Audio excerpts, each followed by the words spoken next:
It's 2024 and one of the biggest questions is whether the real estate market will finally crash. In this video, we will discuss the most important factors that will determine the fate of the 2024 housing market. Will the housing market crash like so many YouTubers are predicting, or will it continue to defy expectations and continue to go up? I'll give my prediction at the end, and it's probably not what you want to hear. As we start 2024, here's the truth. Prices are unbelievably high. The median home price in the US is about $409,000 according to Redfin. For perspective, back in January 2020, it was about $291,000. That's just an unbelievable increase in 3 years. Also, housing affordability is at an all-time low. From as far back as we've tracked it, housing affordability has never been this low. The average household needs roughly $115,000 a year to afford the median priced home. This is up from roughly $75K in August 2020 and $51K in August 2012. Fannie Mae tracks consumer sentiment about whether it's a good time to buy a home. According to consumers, there's almost never been a worse time to buy a house. As of December 2023, only 14% believed that it's a good time to buy a home. Also, in almost all markets in the US, it's cheaper to rent than to buy a house. These are all legitimate reasons to be extremely pessimistic about housing and to expect a crash or a correction. But the truth is the housing market has proved resilient. So many predicted a crash in 2023, and we actually got an increase despite rates nearing almost 8%. Let's keep it simple. For 2024, the biggest factors affecting housing are inventory, interest rates, and recession. Of course, these factors are all connected, but let's discuss each. Number one, inventory. Housing inventory has almost never been this low. We currently have about 1.5 million units of housing on the market according to Redfin. This is especially bad when you take into account the US population has increased dramatically in the last 50 years. If you want a single answer as to why the hell prices have not gone down despite high rates, low affordability, and low buyer sentiment, it's inventory. Just like so many things, low inventory is probably all the Fed's fault. One of the unintended consequences of the Fed's 0% interest rate policy during COVID is that current homeowners have golden handcuffs with their super low rates and are highly disincentivized to sell their homes. 62% of homeowners have a rate below 4% per Redfin,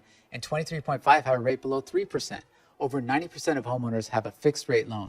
Here's a super important point that many don't appreciate. The 30-year fixed rate loan is not common in most other countries. For example, in Canada and the UK, most loans are adjustable and fixed for only 5 years. When you're sitting on a 3% rate fixed for 30 years, there's a big disincentive to move when current rates are much higher. Let's use the median home price of $408,000 as an example. Let's say a person has an 80% loan, which is equal to $326,400. At 3%, that's $1,720 and 14 cents per month. If the rate is at 6.5, that's $25.78 and 84 cents. That's $858 and 70 cents more per month. Because home prices and rents have gone up so much in the last 3 years, homeowners today have staying power. Also, real estate is America's favorite asset. When people saw their real estate portfolio go up 40% in 3 years and they're locked into super low rates, of course, there's a bias to try to keep the property if possible. Here's the big question. What can cause inventory to go up? Lower interest rates. A big part of the regular cycle are people who are downsizing or upsizing. Lower rates can bring back the regular cycle of people looking to upsize or downsize. A recession will be caused by job losses and a souring economy. People losing their job can force them to sell. Also, a recession can cause people to cash out on the big housing equity gains that they are sitting on. Builders. Builders have a lot of supply coming to the market in 2024. Builders are very savvy and do a lot of tricks to keep prices high, like staggering inventory and giving incentives. But if the economy sours and demand drops, builders can be forced to unload their glut of inventory. Policy initiatives. Institutional investors own a bigger chunk of housing than ever, and this trend will likely continue unless constraints are implemented. One way to discourage continued institutional buying is to remove some of the tax incentives they receive. The idea is gaining traction, but probably won't take effect in 2024. The second big factor that will affect housing in 2024 is a recession. 2023 was a year that a recession was almost guaranteed. Instead, we got amazing GDP growth numbers, and we couldn't stop hearing about how resilient consumers were who wouldn't stop spending despite record prices. The one guarantee for 2024 is that it's probably not going to go as planned. There are lots of cracks showing in the economy, and the great American consumer is reaching a tipping point with more debt, less savings, and falling wage growth. If there's a recession in 2024, that can have a big impact on the housing market. During a recession, consumer confidence declines and people are more cautious about making large financial commitments, including buying homes. This can lead to a decrease in demand for housing as potential home buyers delay their purchases. With reduced demand, housing prices can start to decline. Home sellers may have to lower their asking prices to attract buyers, which can lead to a decrease in overall property values. Banks and financial institutions may become more stringent in their lending practices during a recession. They may require higher credit scores, larger down payments, and impose stricter income requirements for obtaining a mortgage.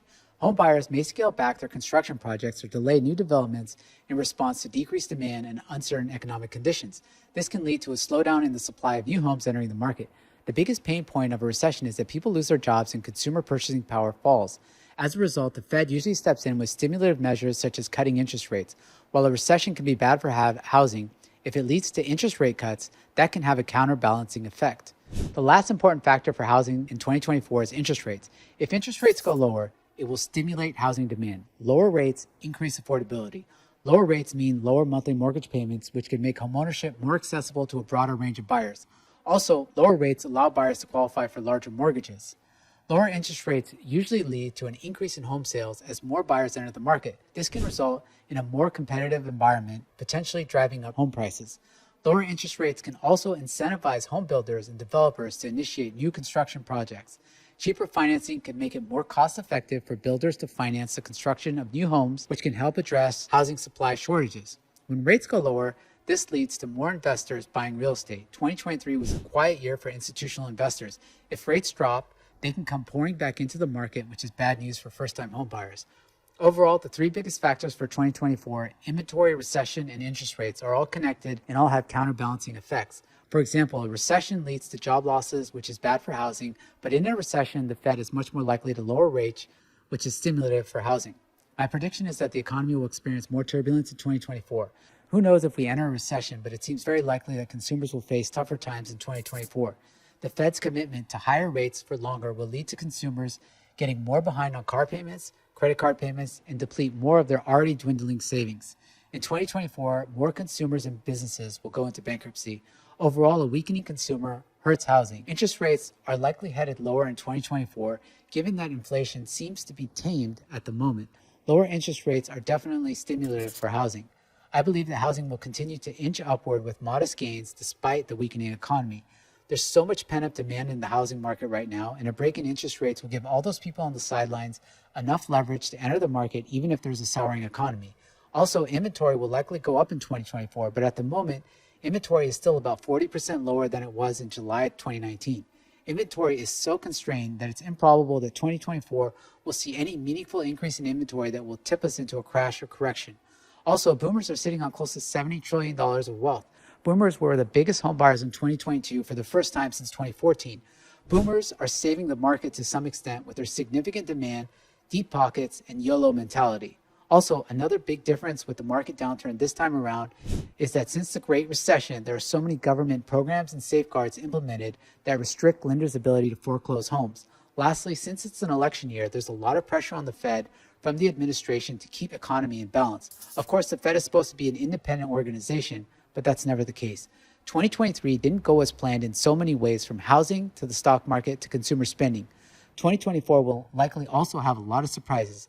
I feel housing is way out of balance and prices need to come down, but I just don't see it happening in 2024, unfortunately. Low inventory, pent-up demand, lower interest rates, and YOLO buying from boomers will keep the housing market tight. We'll keep an eye on everything. If you enjoyed my video, please push the like button, and I wish you a great day.